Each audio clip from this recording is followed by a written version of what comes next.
Hello. In this video, we are going to talk about objects, which are really cool. You'll notice that in this video, I'm going to be writing my JavaScript inside of a .js file here, which does not have any HTML or CSS. But I'm still going to be using this browser to display it. You'll see here is my HTML file with the CSS and stuff like that. What I'm doing is I'm actually pulling this file into this web page using a script src equals, and then this is the file name. The reason why I can do that is they're actually in the same folder. They're just both on my desktop. And so this is a better way of writing JavaScript. This is just a pure JavaScript file that's being pulled into the HTML file, which means that there's no clutter here. We're just writing JavaScript here. So if I change this to hello, it'll log that instead. It's just a different way to write JavaScript, and it's probably a better way. So we're just trying to learn new things and do new things. So objects. What is the purpose of objects? Objects allow you to use key-value pairs. They allow you to use methods, which are basically functions inside of objects. And generally, they're just really powerful ways. Objects are just a powerful way to write code. There's something called object-oriented programming, which is just this paradigm of writing code that is really accepted and really effective. But we won't worry about that for now. So first, let's just learn about what objects are and how to use them. To write objects, you use these kinds of brackets. So var object equals. So you remember with arrays we use square brackets. Objects we use curly braces. So that's just objects can include all data types, including arrays, objects, and functions. Let's just do like a really basic object for us. So let's just do this is it. Let's write it like this actually. So the first thing in an object is going to be the key. So let's say the key is going to be name, and then the value is going to be Michael. That's my name. So this is just the most basic of objects. It has a key value pair. The key is name. The value is Michael, and let's log that object to the console here. You'll see I have an object with the name Michael. Now let's try to do it with all the different data types. Let's do var object1 is equal to, let's just do all of the different data types that we've learned so far.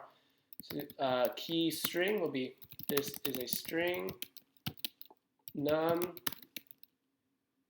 we'll just do, this is a number right there. Bool will be true. What do we have? Undefined we won't really do. No, we won't really. Well, let's just say undefined key. It'll just be undefined, and then null key. I don't want to name it null or undefined because that might be weird. It'll be null, and let's include some of the other ones now. Array objects can include arrays. So let's just do a 1, 2, 3, 4 there. They can include other objects in it. So let's include a object. Let's do name. Well, you don't really need the spaces, but it just makes it look nicer. Let's do a name. Let's do something else. Animal kitten. And then let's name this object instead. Let's include a function also. Well, let's just do func. This is going to be the key name. And this will be a function that, I know we haven't really learned about functions yet, but let's just return.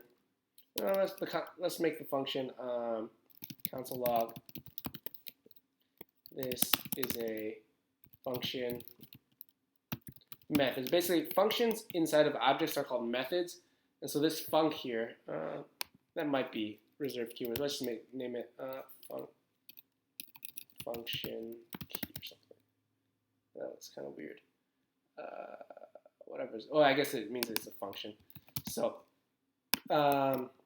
yeah, we have all of our different data types here. And so let's console log our object one. It's going to look a little bit different. We're going to be able to open it up instead of seeing everything right away.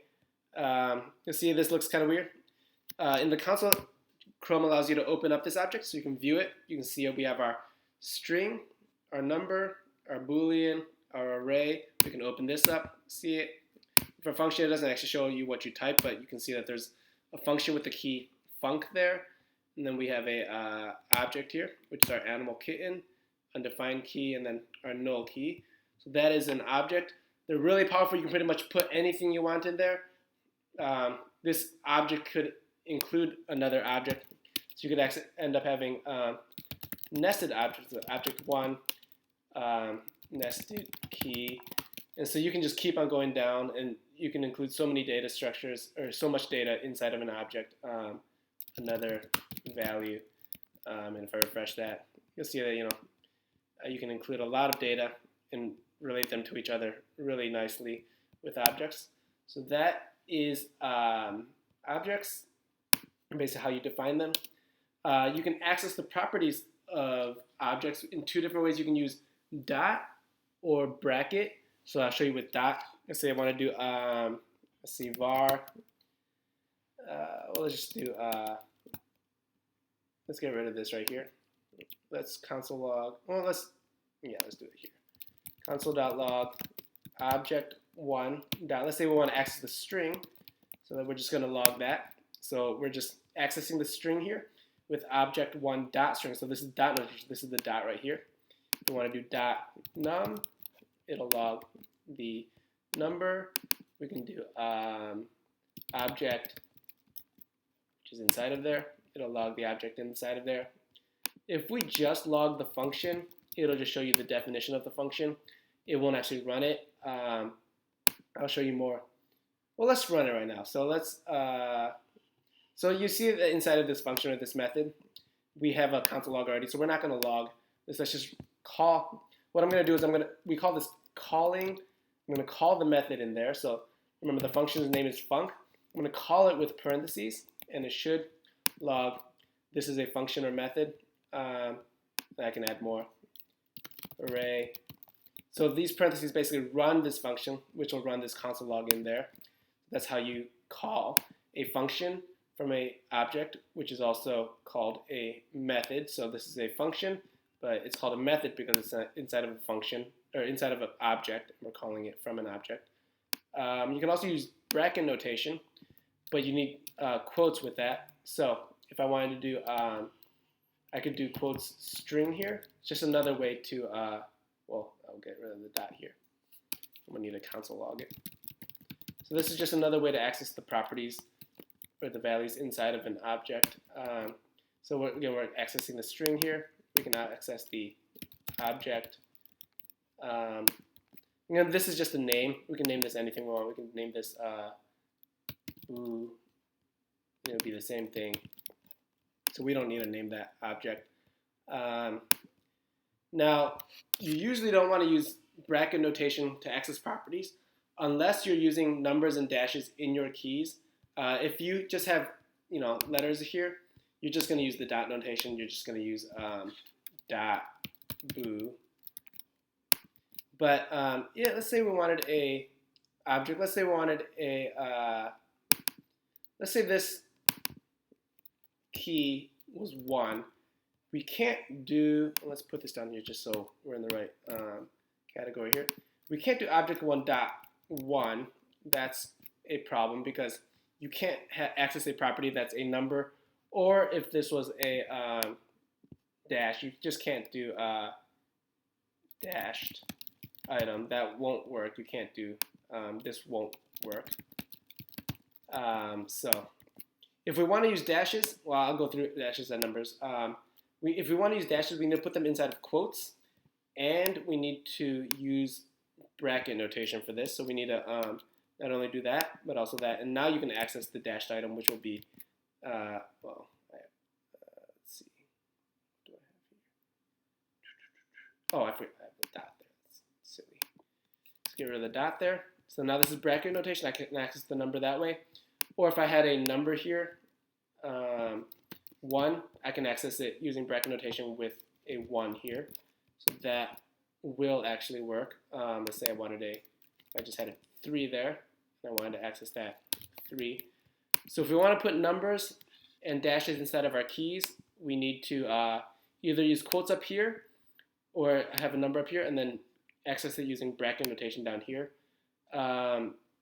We can add properties to our object, so just by using dot notation. So I can do object1 dot, let's just add a new key value. The new key will be new key equals, let's make it just a string. This is a new value. We'll just add stuff, blah, blah. So now that will actually be added to our object. Now if I, let's get rid of this right here. If I log the object now, put this back in, it will now have that property we just added. The new key, this is a new value, blah, blah. And we can actually access it as well. Object1.newKey, because it is now part of the object. You'll see that we are logging that here now. So that is how you add a property. You can also update properties. So if I want to do object1 dot, let's change this string here. We're just going to change it to something.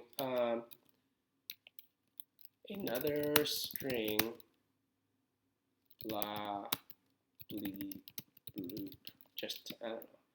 And then if we, let's get rid of this log here. Now if we relog the object, I'm logging it down here. If we relog it, you'll see that the string now is another string, blah, bleep, bloop, and we can access that with, if we wanted to log it, let me move that down here, dot string, it's going to log that string that we updated it to, so it's new. We can also delete properties. We can do delete, oh, I haven't done this. Let's try it, delete object1 string, and then let's get rid of this right here. Let's log this object again. See that string is now gone because we have deleted it. Let's just try to delete some more stuff. Delete object1.boo. Let's try to maybe just delete a bunch of stuff. Delete object1.array. Delete object1.null key. And we'll just stop there and let's just relog it just to kind of see what we have. Now you can see that we have deleted a bunch of our properties there. So that is how you delete stuff. And then finally, let's add these back in for this last one. There's something called object.keys, which will give you an array of all the keys in the object, which can be useful. So let's just do, let's log, console log object.keys, and we're going to put in object1 here. I think that's the format of how you do that. You see I have an array here of all of the different properties that we've added to our object. So you can see here we also have the new key and the boo that we changed it to. So yeah, there's fewer things that you can do with objects. I mean, fewer methods than with arrays. Arrays are they just have a ton of methods, but objects are super powerful. They are just as useful, if not more useful, than arrays. You're going to be using objects a lot when you program in JavaScript, so it's good to become familiar with them. Let's see if there's anything else. I guess in the next video we'll cover some stuff with functions and maybe with variables. I know we haven't really talked about variables. We've been using them throughout, but we'll talk about functions, variables, and other stuff as well. But I guess that's about it for objects. There's a lot more to objects, but this is just a basic introduction. I think we've covered all the basics of objects. So stay tuned for the next video to learn more about functions and variables. All right, bye.